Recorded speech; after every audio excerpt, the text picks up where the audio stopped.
नाम अवगुण भरे एक गुण नाही।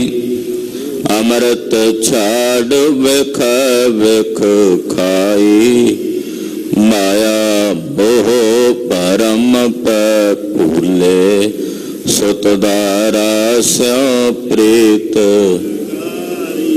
एक उत्तम पंथ सुन्यो गुर संगत। तेह मिलंत जम त्रास। एक अरदास पाठ कीरत की। गुर रामदास रखो। सो कहो टल गुर सेविया। अहनस सहज दर्शन परस गुरु का। जन्म मरण होवै सिफत खसंबंधी। नूर अरसों गुर सो चटिया। तुद डठे सच्चे पातशाह। मल जन्म जन्म दी कटिया। सजण सच्चा पातशाह। सिर साहांद जिस पास बैठया सोहिए। सबना दावे साहो। सतनाम श्री वाहिगुरु साहिब जी। श्लोक महला तीजा। जे सतगुर सेवे अपना। तिस ना पूजे सब कोई। सबना उपावा सिर उपाओ है। हर नाम प्राप्त हुए। जे सतगुर सेवे अपना। तिस ना पूजे सब कोई। सबना उपावा सिर उपाओ है। हर नाम प्राप्त हुई। अंतर शीतल शांत वसै। जप हृदय सदा सुख हुई। अमृत खाना अमृत पनना। नानक नाम वडाई हुई। महला तीजा। ए मन गुर की सिख सुन। हर पावह गुणी निदान। हर सुख दाता मन वसै। हऊ मैं जाए गुमान। नानक नदरी पाईऐ। ता अन दिन लागै ध्यान। पौड़ी। सत संतोख सब सच है। गुरमुख पविता। अंदरह कपट विकार गया। मन सहज जिता। तह ज्योत प्रकाश आनंद रस। अज्ञान गुप्ता। अन दिन हर के गुण रवै। गुण प्रगटकता। सबना दाता एक है। इको हर मिता।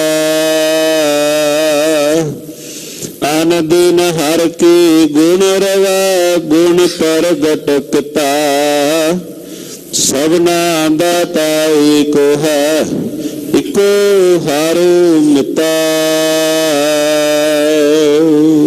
वाहिगुरु जी का खालसा ਵਾਹਿਗੁਰੂ ਜੀ ਕੀ ਫਤਿਹ।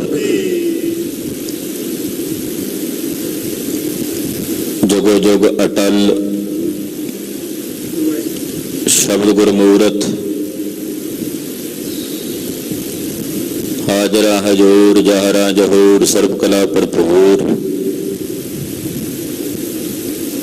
ਧੰਨ ਧੰਨ ਸ੍ਰੀ ਗੁਰੂ ਗ੍ਰੰਥ ਸਾਹਿਬ ਜੀ ਮਹਾਰਾਜ ਜੀ ਦੀ ਪਾਵਨ ਪਵਿੱਤਰ ਹਜ਼ੂਰੀ 'ਚ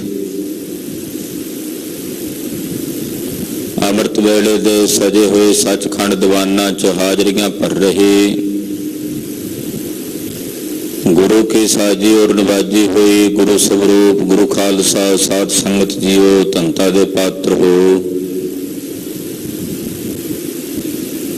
ਅੰਮ੍ਰਿਤ ਵੇਲੇ ਤੋਂ ਸਾਹਿਬ ਨੌਵੇਂ ਪਾਤਸ਼ਾਹ ਦੇ ਪਾਵਨ ਦਰਬਾਰ ਵਿੱਚ ਨਤਮਸਤਕ ਹੋ ਕੇ ਆਪ ਜੀ ਆਪਣੇ ਸਮੇਂ ਤੇ ਸਵਾਸਾਂ ਨੂੰ ਗੁਰੂ ਲੇਖੇ ਲਾ ਕੇ ਸਫਲਾ ਕਰ ਰਹੇ। ਤੁਰਕੀ ਅਕਾਲੀ ਬਾਣੀ ਜੋ ਇਸ ਜਗਤ ਵਿੱਚ ਚਾਨਣਾ ਹੈ, ਐਸੀ ਪਵਿੱਤਰ ਅੰਮ੍ਰਿਤ ਬਾਣੀ ਤੁਰਕੀ ਬਾਣੀ ਨੂੰ ਪੜ੍ਹਨ ਸੁਣਨ ਤੇ ਵਿਚਾਰਨ ਦਾ ਸੁਭਾਗ ਸਾਨੂੰ ਸਾਰਿਆਂ ਨੂੰ ਪ੍ਰਾਪਤ ਹੋ ਰਿਹਾ ਹੈ। ਇਹਦੇ ਲਈ ਸਾਹਿਬ ਦਾ ਰੋਮ ਰੋਮ ਕਰਕੇ ਸ਼ੁਕਰ ਹੈ। ਅੰਮ੍ਰਿਤ ਵੇਲੇ ਗੋਜਰੀ ਦੀ ਪਾਵਨ ਅੰਮ੍ਰਿਤਵਾਰ ਚੋਂ ਅੰਮ੍ਰਿਤ ਵਾਕ ਸਾਨੂੰ ਸਾਰਿਆਂ ਨੂੰ ਪ੍ਰਾਪਤ ਹੋਏ ਹਨ। ਇਹ ਪਵਿੱਤਰ ਵਾਰ ਤੀਸਰੇ ਪਾਤਸ਼ਾਹ ਧੰਨ ਸ੍ਰੀ ਗੁਰੂ ਅਮਰਦਾਸ ਸਾਹਿਬ ਜੀ ਮਹਾਰਾਜ ਜੀ ਦੀ ਉਚਾਰਨ ਕੀਤੀ ਹੋਈ ਹੈ। ਆਓ ਕੁਝ ਸਮੇਂ ਲਈ ਆਪਣੀਆਂ ਸੁਰਤੀਆਂ ਬਿਰਤੀਆਂ ਗੁਰੂ ਪਾਤਸ਼ਾਹ ਦੇ ਚਰਨਾਂ ਨਾਲ ਜੋੜੀਏ। ਨਿਮਾਣਿਆਂ ਦੇ ਮਾਣ, ਨਿਤਾਣਿਆਂ ਦੇ ਤਾਣ, ਨਿਉਟਿਆਂ ਦੀ ਓਟ ਸਤਿਗੁਰੂ। ਧੰਨ ਧੰਨ ਸ੍ਰੀ ਗੁਰੂ ਅਮਰਦਾਸ ਜੀ ਮਹਾਰਾਜ ਜੀ ਦੇ ਪਵਿੱਤਰ ਚਰਨਾਂ ਵਿੱਚ ਆਪਣਾ ਧਿਆਨ ਕੇਂਦਰਿਤ ਕਰਦਿਆਂ, ਆਪਣੀਆਂ ਹਾਜ਼ਰੀਆਂ ਲਵਾਉਂਦਿਆਂ ਸਮੂਹ ਮਾਈ ਭਾਈ ਆਖੋ ਜੀ ਸਤਿਨਾਮ ਸ੍ਰੀ ਵਾਹਿਗੁਰੂ ਸਾਹਿਬ ਜੀ। ਨਾਮ ਵਾਹਿਗੁਰੂ ਸਾਹਿਬ ਜੀ। ਸ਼ਲੋਕ ਮਹਲਾ ਤੀਜਾ। ਜੀ ਸਤਿਗੁਰ ਸੇਵੇ ਆਪਣਾ, ਤਿਸ ਨਾਮ ਪੂਜੇ ਸਭ ਕੋਇ। ਸ਼ਲੋਕ ਤੀਸਰੇ ਪਾਤਸ਼ਾਹ ਧੰਨ ਗੁਰੂ ਅਮਰਦਾਸ ਜੀ ਮਹਾਰਾਜ ਜੀ ਉਚਾਰਨ ਕਰ ਰਹੇ ਹਨ। ਗੋਜਰੀ ਦੀ ਵਾਰ ਦਾ ਇਹ ਪਵਿੱਤਰ ਸ਼ਲੋਕ ਹੈ।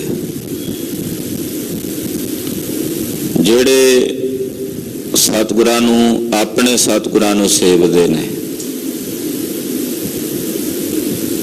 ਆਪਣੇ ਸਾਹਿਬ ਦੀ ਸੇਵਾ ਵਿੱਚ ਤਤਪਰ ਹੁੰਦੇ ਨੇ,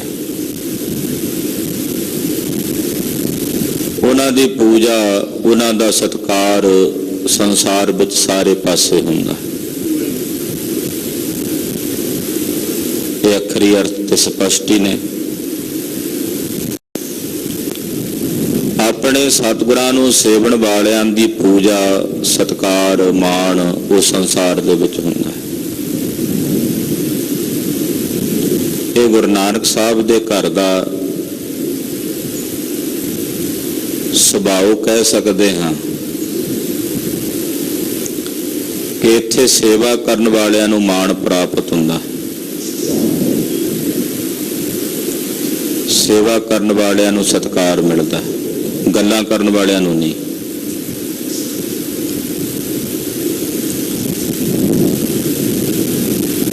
ਧੰਨ ਗੁਰੂ ਅੰਗਦ ਦੇਵ ਸਾਹਿਬ ਗੁਰੂ ਨਾਨਕ ਸਾਹਿਬ ਦੀ ਸੇਵਾ ਵਿੱਚ ਹੀ ਜੁੜੇ ਸਨ।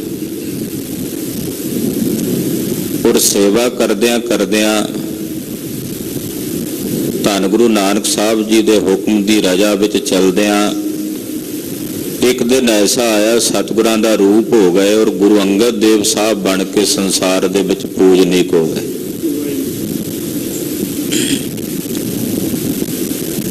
ਇਹ ਸੇਵਾ ਸੀ। सेवा ने मान दिता, ना सेवा ने पूजा कराई। तो सतगुरां दे दर घर दी सेवा दे विच वड्डी बरकत है। ਜਿਹੜਾ भी कोई माई भाई अपने सतगुरां नूं सेवदा, उहदी पूजा सारे जगत विच हुंदी। उहदा सत्कार, उहदा मान, उहदी वडियाई जगत विच हुंदी। उहनां कोल कोई संसारी रुतबे नहीं हुंदे भी असीं संसार दी किसी वड्डी पदवी ते हां जां संसारी समाजिक तौर दे उत्ते वड्डे रुतबे ते हां। तां भावें कोई खद्दर दा चोला पा के टोकरी पकड़ के बैठे रहे तो उन्हां दी उत्थे भी पूजा हुंदी।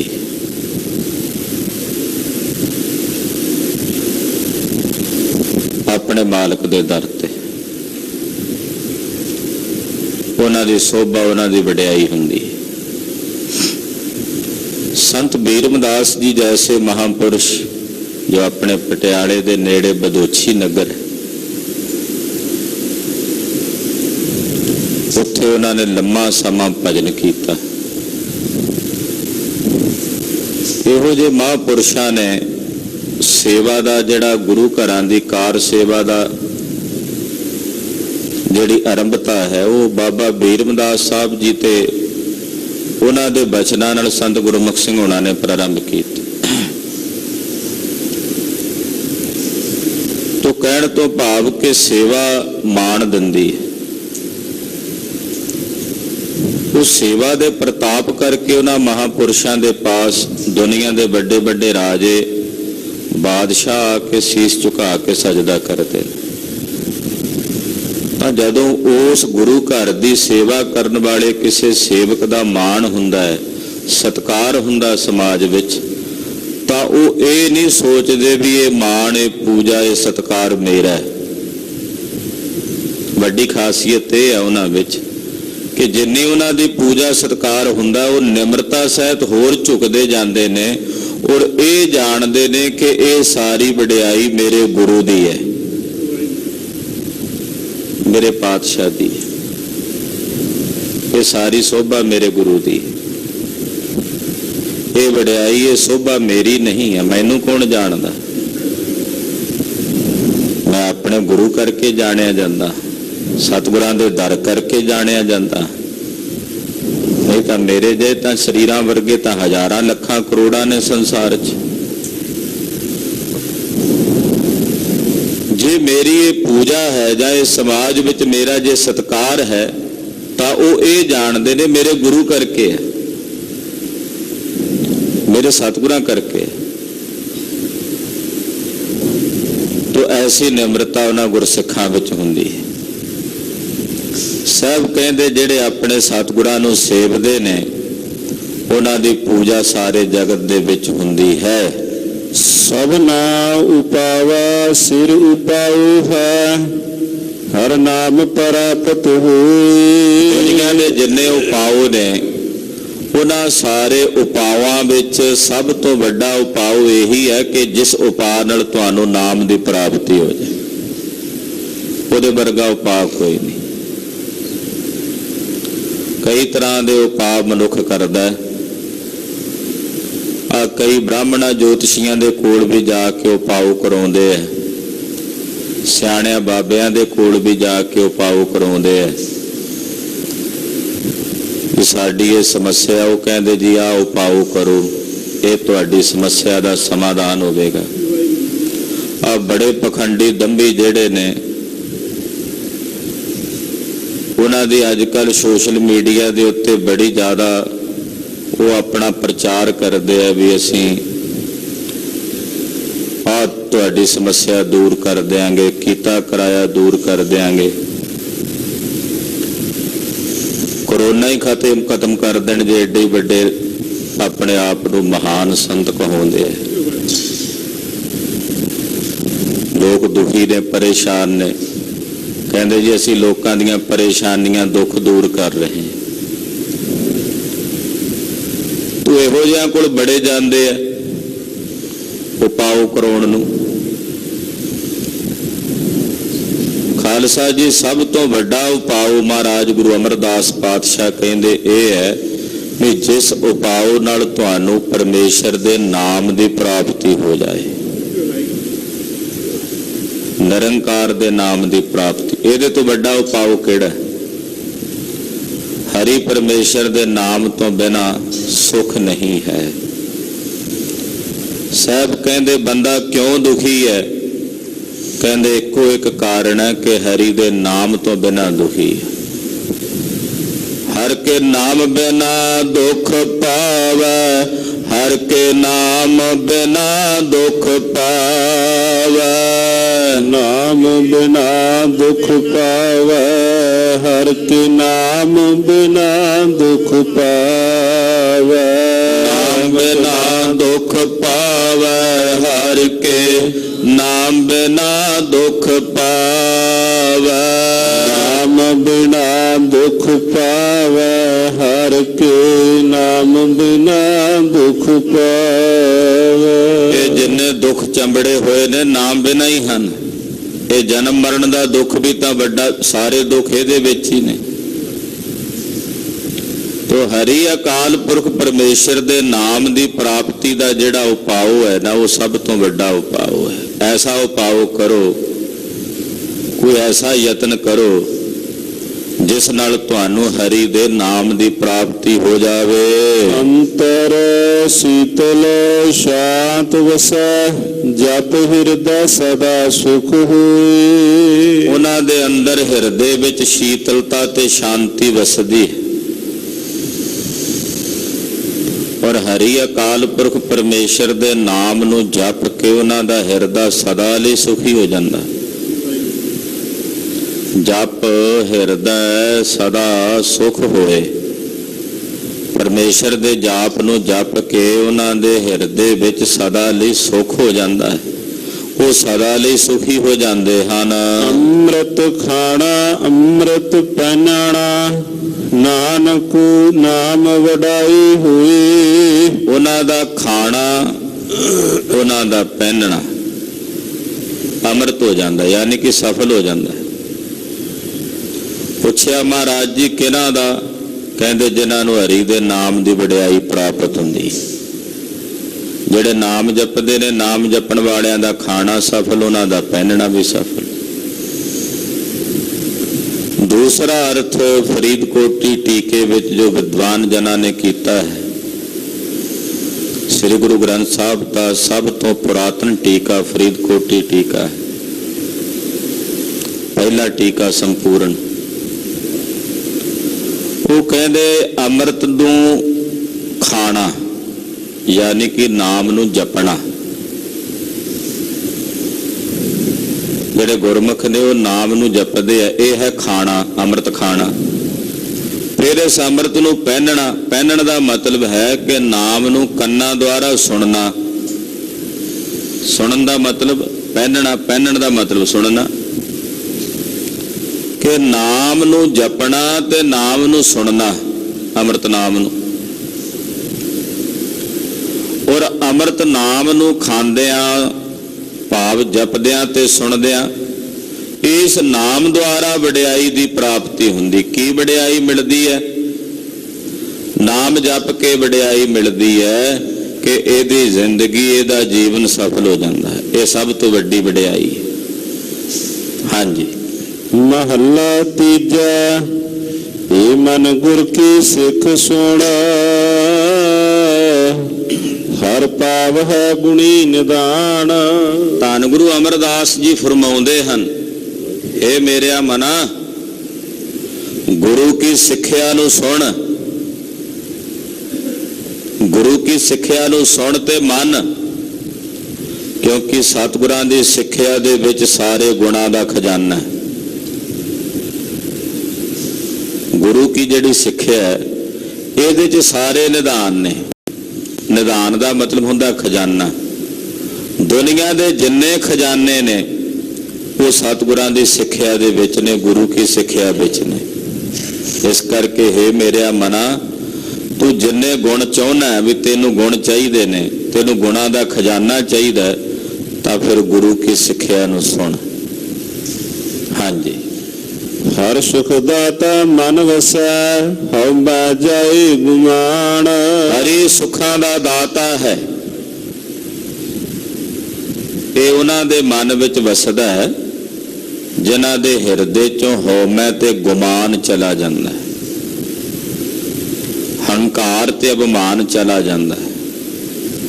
ਹਰੀ ਸੁੱਖਾਂ ਦਾ ਦਾਤਾ ਹੈ, ਇਹ ਉਹਨਾਂ ਦੇ ਮਨ ਵਿੱਚ ਵਸਦਾ ਹੈ ਜਿਨ੍ਹਾਂ ਦੇ ਮਨਾਂ ਵਿੱਚੋਂ ਹਉਮੈ ਚਲੀ ਜਾਂਦੀ ਹੈ, ਜਿਨ੍ਹਾਂ ਦੇ ਮਨਾਂ ਵਿੱਚੋਂ ਗੁਮਾਨ ਚਲਿਆ ਜਾਂਦਾ ਹੈ। ਹਾਂਜੀ। ਨਾਨਕ ਨਦਰੀ ਪਾਈਐ, ਤਾਂ ਅਨ ਦਿਨ ਲਾਗੈ ਧਿਆਨ। ਧੰਨ ਸ੍ਰੀ ਗੁਰੂ ਅਮਰਦਾਸ ਸਾਹਿਬ ਜੀ ਕਹਿੰਦੇ ਪਰਮੇਸ਼ਰ ਦੀ ਨਦਰ ਨਾਲ ਪ੍ਰਾਪਤ ਹੁੰਦਾ ਅੰਮ੍ਰਿਤ ਨਾਮ, ਔਰ ਜਿਨ੍ਹਾਂ ਨੂੰ ਇਹ ਨਾਮ ਪ੍ਰਾਪਤ ਹੁੰਦਾ ਨਦਰ ਨਾਲ, ਉਹਨਾਂ ਦਾ ਧਿਆਨ ਫਿਰ ਰਾਤ ਦਿਨ 8 ਪਹਿਰ ਵਾਸਤੇ ਇਸ ਨਾਮ ਦੇ ਵਿੱਚ ਲੱਗ ਜਾਂਦਾ। ਅਨ ਦਿਨ ਰਾਤ ਦਿਨ ਲਾਗੈ ਧਿਆਨ ਇਸ ਨਾਮ ਦੇ ਵਿੱਚ, ਉਹਨਾਂ ਦਾ ਧਿਆਨ ਜੁੜ ਜਾਂਦਾ ਹੈ। ਪੌੜੀ ਸਤ ਸੰਤੋਖ ਸਭ ਸੱਚ ਹੈ, ਗੁਰਮੁਖ ਪਵਿੱਤਾ। ਧੰਨ ਗੁਰੂ ਅਮਰਦਾਸ ਤੀਸਰੇ ਪਾਤਸ਼ਾਹ ਜੀ ਮਹਾਰਾਜ ਜੀ ਪੌੜੀ ਉਚਾਰਦੇ ਨੇ, ਸਤ ਸੰਤੋਖ ਸਭ ਸੱਚ ਹੈ। ਸਤ ਸੰਤੋਖ ਇਹ ਜਿੰਨੇ ਵੀ ਸ਼ੁਭ ਗੁਣ ਨੇ ਇਹ ਸਭ ਸੱਚ ਹਨ, ਪਵਿੱਤਰ ਹਨ, ਪਾਵਨ ਹਨ। ਜਿਹੜੇ ਗੁਰਮੁਖ ਨੇ ਉਹਨਾਂ ਨੂੰ ਇਹ ਪ੍ਰਾਪਤ ਹੁੰਦੇ ਨੇ। ਸਤ ਸੰਤੋਖ ਆਦਿਕ ਜਿਹੜੇ ਸ਼ੁਭ ਗੁਣ ਹਨ ਤੇ ਗੁਰਮੁਖਾਂ ਨੂੰ ਪ੍ਰਾਪਤ ਹੁੰਦੇ ਨੇ, ਔਰ ਇਹਨਾਂ ਨੂੰ ਪ੍ਰਾਪਤ ਕਰਕੇ ਗੁਰਮੁਖ ਪਵਿੱਤਰ ਹਨ। ਅੰਦਰਹੁ ਕਪਟ ਵਿਕਾਰ ਗਿਆ, ਮਨ ਸਹਿਜ ਜਿੱਤਾ। ਜਿਹੜੇ ਗੁਰਮੁਖ ਨੇ ਉਹਨਾਂ ਦੇ ਅੰਦਰੋਂ ਕਪਟ ਚਲਾ ਗਿਆ। ਸਭ ਤੋਂ ਵੱਡੀ ਖਾਮੀ ਹੁੰਦੀ ਹੈ ਮਨੁੱਖ ਵਿੱਚ ਕਪਟ ਦੀ। ਇਹ ਕਪਟ ਕਰਨਾ, ਕਪਟ ਕਈ ਪ੍ਰਕਾਰ ਦੇ ਰੂਪ ਨੇ ਕਪਟ ਦੇ। ਬੰਦਾ ਸੋਚਦਾ ਵੀ ਸ਼ਾਇਦ ਮੈਂ ਕਿਸੇ ਦੂਜੇ ਨਾਲ ਕਪਟ ਕਰ ਰਿਹਾ, ਇਹਦਾ ਭੁਲੇਖਾ ਹੁੰਦਾ। ਸਭ ਤੋਂ ਵੱਡਾ ਕਪਟ ਮਨੁੱਖ ਆਪਣੇ ਆਪ ਨਾਲ ਕਰਦਾ। ਸਾਹਿਬ ਕਹਿੰਦੇ ਜਿਹੜੇ ਗੁਰਮੁਖ ਨੇ ਉਹਨਾਂ ਦੇ ਹਿਰਦੇ ਚੋਂ ਜਿਹੜਾ ਇਹ ਕਪਟ ਦਾ ਵਿਕਾਰ ਹੈ ਇਹ ਚਲਾ ਜਾਂਦਾ। ਉਹਨਾਂ ਅੰਦਰ ਕਪਟ ਨਹੀਂ ਰਹਿੰਦਾ, ਉਹਨਾਂ ਅੰਦਰ ਛਲ ਫਰੇਬ ਨਹੀਂ, ਨਿਸ਼ਕਪਟ ਹੋ ਜਾਂਦਾ। ਜਿਵੇਂ ਇੱਕ ਛੋਟਾ ਜਿਹਾ ਬੱਚਾ ਹੁੰਦਾ ਨਾ, ਮਾਸੂਮ ਨਿਸ਼ਕਪਟ, ਉਹਦੇ 'ਚ ਕੋਈ ਕਪਟ ਨਹੀਂ ਹੁੰਦਾ, ਉਹ ਕਪਟ ਤੋਂ ਰਹਿਤ ਹੁੰਦਾ। ਏਦਾਂ ਦੀ ਅਵਸਥਾ ਹੋ ਜਾਂਦੀ ਹੈ ਉਹਨਾਂ ਦੀ, ਨਿਸ਼ਕਪਟ, ਭੋਲੇ ਪਾਏ। ਉੱਥੋਂ ਚਲਾਕੀਆਂ ਚਤਰਾਈਆਂ ਇਹਨਾਂ ਦੀ ਵਰਤੋਂ ਨਹੀਂ ਕਰਦੇ ਧਰਮ ਦੇ ਮਾਰਗ ਤੇ। ਰੱਬ ਦੇ ਮਾਰਗ ਦੇ ਉੱਤੇ ਚਲਾਕੀਆਂ ਚਤਰਾਈਆਂ ਨਾ ਚਲਦੀਆਂ ਨੇ ਤੇ ਨਾ ਹੀ ਕਰਨੀਆਂ ਚਾਹੀਏ। ਜੇ ਚਲਦੀਆਂ ਹੀ ਨਹੀਂ ਤੇ ਫਿਰ ਕਰਨੀਆਂ ਕਿਉਂ ਨੇ? ਉੱਥੇ ਤਾਂ ਭੋਲੀ ਭਾਈ ਬਿਰਤੀ ਜਿਹੜੀ ਹੈ ਨਾ, ਬਾਲਕ ਦੇ ਮਨਿੰਦ ਹੋ ਜਾਣਾ, ਧੰਨੈ ਪਾਇਆ ਬਾਲ ਬੁੱਧ ਵਾਲੀ ਅਵਸਥਾ, ਨਿਸ਼ਕਪਟ, ਉਹ ਗੁਰਮੁਖਾਂ ਦੀ ਅਵਸਥਾ ਹੈ। ਮਨ ਸਹਿਜੇ ਜਿੱਤਾ, ਉਹਨਾਂ ਨੇ ਆਪਣੇ ਮਨ ਨੂੰ ਸਹਿਜ ਹੀ ਜਿੱਤ ਲਿਆ। ਮਨ ਜਿੱਤਣ ਵਾਸਤੇ ਬੜੇ ਬੜੇ ਸਾਧਨ ਕੀਤੇ ਜਾਂਦੇ ਨੇ, ਪਰ ਗੁਰਮੁਖਾਂ ਨੇ ਸੁਤੇ ਸਿੱਧ ਹੀ ਜਿੱਤ ਲਿਆ। ਉਹਨਾਂ ਦੇ ਮਨ 'ਚ ਕੋਈ ਵਿਕਾਰ ਫੁਰਦਾ ਹੀ ਨਹੀਂ, ਉਹਨਾਂ ਦੇ ਮਨ ਵਿੱਚ ਕਿਸੇ ਪ੍ਰਕਾਰ ਦੀ ਕੋਈ ਮਾੜੀ ਮੰਦ ਭਾਵਨਾ ਉਪਜਦੀ ਨਹੀਂ ਹੈ। ਸੁਤੇ ਸਿੱਧ ਸੁਭਾਵਕ ਹੀ ਉਹਨਾਂ ਨੇ ਆਪਣਾ ਮਨ ਜਿੱਤ ਲਿਆ ਹੈ। ਪਹਿ ਜੋਤ ਪ੍ਰਗਾਸ ਆਨੰਦ ਰਸ ਅਗਿਆਨ ਗਵਿੱਤਾ। ਜਿਹੜੇ ਗੁਰਮੁਖ ਜਨ ਨੇ ਉਹਨਾਂ ਦੇ ਹਿਰਦੇ 'ਚ ਆਤਮ ਜੋਤ ਦਾ ਪ੍ਰਕਾਸ਼ ਹੋ ਜਾਂਦਾ ਹੈ, ਔਰ ਉਸੇ ਦੇ ਆਨੰਦ ਵਿੱਚ ਰਸਦਾਇਕ ਹੋ ਕੇ ਰਸ ਮਾਣਦੇ ਨੇ, ਔਰ ਤਿਨਾਂ ਦੇ ਹਿਰਦਿਆਂ ਵਿੱਚੋਂ ਅਗਿਆਨ ਚਲਿਆ ਜਾਂਦਾ, ਅਗਿਆਨ ਗਵਿੱਤਾ। ਸਾਡੀਆਂ ਜਿਹੜੀਆਂ 3 ਦੇਹਾਂ ਨੇ ਨਾ, 3 ਸਰੀਰ ਨੇ, ਕਾਰਨ ਦੇ, ਸੂਖਮ ਦੇ ਤੇ ਸਥੂਲ ਦੇ। ਜਿਹੜੀ ਕਾਰਨ ਦੇ ਹੈ ਉਹ ਅਵਿਦਿਆ ਨੇ ਬਣਾਈ ਹੈ, ਅਗਿਆਨ ਨੇ ਬਣਾਈ ਹੈ। ਅਗਿਆਨ ਹੀ ਕਾਰਨ ਦੇ ਹੈ। ਅਗਿਆਨ ਦੇ ਕਾਰਨ ਦੇ ਹੀ ਕਰਮ ਭੋਗਣ ਵਾਸਤੇ ਸੂਖਮ ਤੇ ਸਥੂਲ ਸਰੀਰਾਂ ਨੂੰ ਧਾਰਨ ਕਰਦੀ ਹੈ। ਤੇ ਜਦੋਂ ਅਗਿਆਨ ਚਲਾ ਗਿਆ, ਕਾਰਨ ਹੀ ਖਤਮ ਹੋ ਗਿਆ, ਤੇ ਉਹਦੇ ਤੋਂ ਉਪਜਿਆ ਹੋਇਆ ਕਾਰਜ ਕਿਵੇਂ ਰਹੇਗਾ? ਸੁਭਾਵਕ ਹੈ ਨਾ। ਕਾਰਨ ਹੀ ਖਤਮ ਹੋ ਜਾਏ ਤੇ ਫਿਰ ਕਾਰਜ, ਬੀਜ ਹੀ ਖਤਮ ਹੋ ਜਾਏ ਤੇ ਫਿਰ ਪੌਦਾ ਕਿਵੇਂ ਬਣੇਗਾ? ਇਸ ਕਰਕੇ ਗੁਰਮੁਖਾਂ ਦੇ ਹਿਰਦੇ ਵਿੱਚੋਂ ਅਗਿਆਨ ਗਵਿੱਤਾ, ਅਗਿਆਨ ਚਲਾ ਗਿਆ। ਉਹਨਾਂ ਆਪਣੇ ਅੰਦਰੋਂ ਅਗਿਆਨ ਨੂੰ ਗਵਾ ਦਿੱਤਾ ਹੈ। ਅਨੰਦਿਨ ਹਰ ਕੀ ਗੁਣ ਰਵੈ, ਗੁਣ ਪ੍ਰਗਟ ਕੀਤਾ। ਰੱਬ ਦੇ ਪਿਆਰੇ ਰਾਤ ਦਿਨ ਹਰੀ ਵਾਹਿਗੁਰੂ ਪਰਮੇਸ਼ਰ ਦੇ ਗੁਣਾਂ ਨੂੰ ਰਵਾ ਉਚਾਰਨ ਕਰਦੇ ਨੇ, ਔਰ ਜਿਹੜੇ ਜਿਹੜੇ ਗੁਣ ਉਹ ਵਾਹਿਗੁਰੂ ਦੇ ਗਾਉਂਦੇ ਨੇ, ਵਾਹਿਗੁਰੂ ਉਹੀ ਗੁਣ ਉਹਨਾਂ ਅੰਦਰ ਪ੍ਰਗਟ ਕਰ ਦਿੰਦਾ। ਆਖੋ ਸਤਿਨਾਮ ਸ੍ਰੀ ਵਾਹਿਗੁਰੂ। ਜਿਹੜਾ ਵੀ ਗੁਣ ਉਹਦਾ ਗਾਈਏ ਉਹ ਗੁਣ ਉਹਦੇ ਅੰਦਰ ਪ੍ਰਗਟ ਹੋ ਜਾਂਦਾ। ਇੱਕ ਦਿਨ ਧੰਨ ਗੁਰੂ ਅੰਗਦ ਦੇਵ ਸਾਹਿਬ ਜੀ ਮਹਾਰਾਜ ਜੀ ਬੈਠੇ, ਬਾਬਾ ਬੁੱਢਾ ਸਾਹਿਬ ਜੀ, ਭਾਈ ਬਾਲਾ ਜੀ, ਜਿਹਨਾਂ ਆਪਣਾ ਸਾਰਾ ਜੀਵਨ ਗੁਰੂ ਨਾਨਕ ਸਾਹਿਬ ਨਾਲ ਬਤੀਤ ਕੀਤਾ, ਗੁਰੂ ਅੰਗਦ ਸਾਹਿਬ ਦੇ ਚਰਨਾਂ 'ਚ ਬੈਠੇ ਖਡੂਰ ਸਾਹਿਬ, ਗੁਰਦੁਆਰਾ ਮੱਲ ਅਖਾੜਾ ਸਾਹਿਬ। ਮਹਾਰਾਜ ਜੀ ਪੁੱਛਦੇ, ਭਾਈ ਬਾਲਾ ਜੀ ਤੁਸੀਂ ਗੁਰੂ ਨਾਨਕ ਸਾਹਿਬ ਨਾਲ ਰਹੇ ਹੋ, ਤੁਸੀਂ ਉਹਨਾਂ ਨੂੰ ਕੀ ਰੂਪ ਕਰਕੇ ਵੇਖਿਆ ਤੇ ਜਾਣਿਆ? ਜਨਮ ਸਾਖੀ 'ਚ ਬਚਨ ਆਉਂਦੇ। ਭਾਈ ਬਾਲਾ ਜੀ ਕਹਿਣ ਲੱਗੇ, ਸਤਿਗੁਰੂ ਜੀ, ਮੈਂ ਗੁਰੂ ਨਾਨਕ ਸਾਹਿਬ ਨੂੰ ਇੱਕ ਮਹਾਨ ਸੰਤ ਦੇ ਰੂਪ ਵਿੱਚ ਵੇਖਿਆ ਵੀ ਉਹ ਬੜੇ ਵੱਡੇ ਸੰਤ ਸਨ।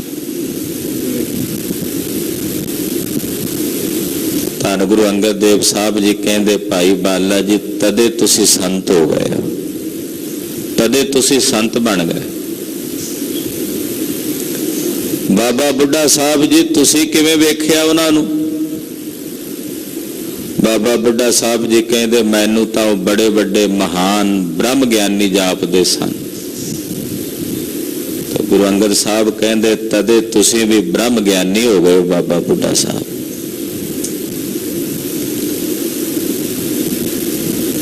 ਫਿਰ ਬਾਬਾ ਬੁੱਢਾ ਸਾਹਿਬ ਗੁਰੂ ਅੰਗਦ ਸਾਹਿਬ ਨੂੰ ਪੁੱਛਦੇ, ਮਹਾਰਾਜ ਤੁਸੀਂ ਕਿਸ ਰੂਪ ਕਰਕੇ ਵੇਖਿਆ? ਤਾਂ ਗੁਰੂ ਅੰਗਦ ਸਾਹਿਬ ਕਹਿੰਦੇ, ਮੈਂ ਉਹਨਾਂ ਨੂੰ ਪਾਰ ਬ੍ਰਹਮ ਪਰਮੇਸ਼ਵਰ ਦਾ ਰੂਪ ਕਰਕੇ ਵੇਖਿਆ, ਗੁਰੂ ਪਰਮੇਸ਼ਵਰ ਰੂਪ ਕਰਕੇ ਵੇਖਿਆ। ਤੇ ਕਹਿੰਦੇ, ਇਸੇ ਕਰਕੇ ਮਹਾਰਾਜ ਤੁਸੀਂ ਫਿਰ ਪਾਰ ਬ੍ਰਹਮ ਪਰਮੇਸ਼ਵਰ, ਗੁਰੂ ਪਰਮੇਸ਼ਵਰ ਹੋ ਗਏ ਹੋ। ਇਹ ਜਨਮ ਸਾਖੀ ਦੇ ਬਚਨ ਨੇ ਕਿ ਪਰਮੇਸ਼ਰ ਨੂੰ ਜਿਸ ਰੂਪ ਵਿੱਚ ਕੋਈ ਆਰਾਧਦਾ ਹੈ, ਜਿਸ ਗੁਣ ਕਰਕੇ ਆਰਾਧਦਾ ਹੈ, ਪਾਰ ਬ੍ਰਹਮ ਪਰਮੇਸ਼ਰ ਉਹੀ ਗੁਣ, ਉਹੀ ਰੂਪ ਆਪਣੀ ਆਰਾਧਨਾ ਕਰਨ ਵਾਲੇ ਨੂੰ ਬਖਸ਼ ਦਿੰਦਾ। ਜਿਸ ਵੀ ਗੁਣ ਵਿੱਚ ਆਰਾਧੇ, ਇਹੀ ਤਾਂ ਪਰਮੇਸ਼ਰ ਨੂੰ ਆਪਣੇ ਗੁਣ ਗਵਾਇਨ ਕਰਨ ਦਾ। ਅਸੀਂ ਕੋਈ ਉਹਦੇ ਗੁਣ ਗਾ ਕੇ ਅੰਤ ਨਹੀਂ ਪਾ ਲੈਣਾ। ਲਾਭ ਕੀ ਹੈ ਜੇ ਅੰਤ ਨਹੀਂ ਪੈਂਦਾ? ਲਾਭ ਇਹ ਹੈ ਕਿ ਉਹਦੇ ਜਿਹੜੇ ਜਿਹੜੇ ਗੁਣ ਕਹਾਂਗੇ ਉਹ ਸਾਡੇ ਅੰਦਰ ਪ੍ਰਵੇਸ਼ ਕਰਨਗੇ, ਉਹ ਗੁਣ ਸਾਡੇ ਹਿਰਦੇ ਵਿੱਚ ਵਸਣਗੇ। ਇਸ ਕਰਕੇ ਇੱਥੇ ਧੰਨ ਗੁਰੂ ਅਮਰਦਾਸ ਸਾਹਿਬ ਕਹਿੰਦੇ, ਰਾਤ ਦਿਨ 8 ਪਹਿਰ ਪਰਮੇਸ਼ਰ ਦੇ ਗੁਣਾਂ ਨੂੰ ਉਚਾਰਿਆ। ਜਿਹੜੇ ਜਿਹੜੇ ਗੁਣ ਕਹੇ ਉਹ ਗੁਣ ਵਾਹਿਗੁਰੂ ਨੇ ਆਪਣੇ ਸੇਵਕਾਂ ਦੇ ਹਿਰਦਿਆਂ 'ਚ ਪ੍ਰਗਟ ਕੀਤਾ, ਪ੍ਰਗਟ ਕਰ ਦਿੱਤੇ। ਸਭਨਾ ਦਾਤਾ ਏਕ ਹੈ, ਇੱਕੋ ਹਰ ਮਿਤਾ।